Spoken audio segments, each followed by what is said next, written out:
સૌથી મહત્વના સમાચાર હાર્દિક અને તેમની સાથે જોડાયેલા અનામત આંદોલનમાં જોડાયેલા લોકોને હાલ તો મળી છે મોટી રાહત।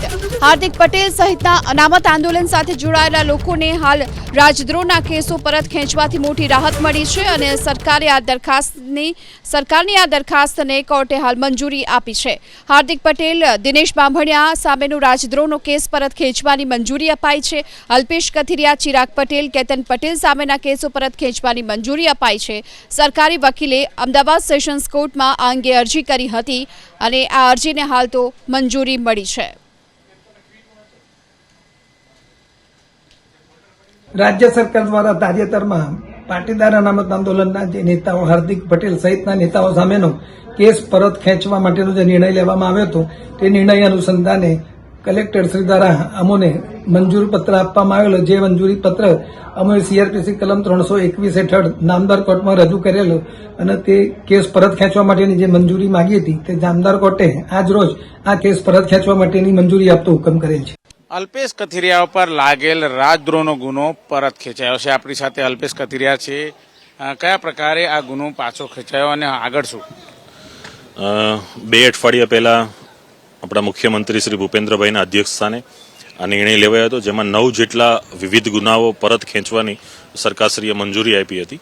એ મંજૂરીના અનુસંધાને નામદાર કોર્ટમાં ગઈ 24 ફેબ્રુઆરીએ સરકારી વકીલ દ્વારા એક અરજી કરવામાં આવી હતી, જે અરજીમાં 27 તારીખે હુકમ હતો, પરંતુ કોર્ટ નામદાર રજા પર હોય એટલે આજે 1 માર્ચના દિવસે નામદાર સેશન્સ કોર્ટે અરજી ગ્રાહ્ય રાખી છે અને આ કેસ ડિસ્પોઝ એટલે કે આ કેસ સંપૂર્ણપણે પરત જે સરકારશ્રીએ લેવાનો જે નિર્ણય કર્યો હતો એને કોર્ટે મંજૂરી આપી છે, એટલે કે આ કેસ હવે પૂર્ણ થયો છે। અન્ય જે ગુનાઓ છે એ કઈ રીતે પરત ખેંચવા માટેની કાર્યવાહી ચાલી રહી છે? અન્ય જે ગુનાઓ છે એમાં પણ આ રીતે જે પ્રોસિજર છે સરકારશ્રી નિર્ણય જાહેર કરે છે, ત્યાર પછી જે તે કલેક્ટરને એના લેટરો પ્રાપ્ત થતા હોય છે, ત્યાંથી સરકારી વકીલને મળે છે અને જે તે સરકારી વકીલ જે તે હુકુમતની જે કોર્ટ હોય છે એમાં અરજી કરતી હોય છે અને એ અરજીના આધીન નામદાર કોર્ટ એમાં હુકમ કરતા હોય છે। જે પ્રક્રિયા બીજા પણ કેસોમાં ચાલુ છે, એટલે ભવિષ્યના દિવસોમાં બીજા પણ કેસોમાં આ રીતે હુકમો થશે।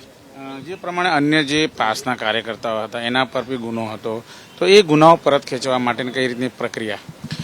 જે 9 કેસો સિવાયના જે બાકી રહી ગયેલા કેસો છે સમગ્ર ગુજરાતમાં, એનું એક લિસ્ટ ગૃહ મંત્રાલયને સોંપવામાં આવ્યું છે અને એમાં પણ જે કેસો પરત ખેંચી શકાય એવા છે એવા દરેક કેસો પર ટીમ કામ કરી રહી છે। એટલે ભવિષ્યના દિવસોમાં આ કેસોમાં પણ જે રીતે આ કેસ આજના કેસ જે પરત ખેંચાણો છે એવી જ રીતે જે બાકી રહેલા કેસો છે એ પણ પરત ખેંચાશે। બિલકુલ, અલ્પેશ કથિરિયા ઉપર જે રાજદ્રોહનો ગુનો હતો એ પરત ખેંચાયો છે અને આગામી દિવસોમાં અન્ય કેસો પરત ખેંચાય તેવા પ્રયાસો કરાશે। કેમેરામેન રાકેશ પાનવાલા સાથે ધનરાજ બાગલે, એબીપી અસ્મિતા, સુરત।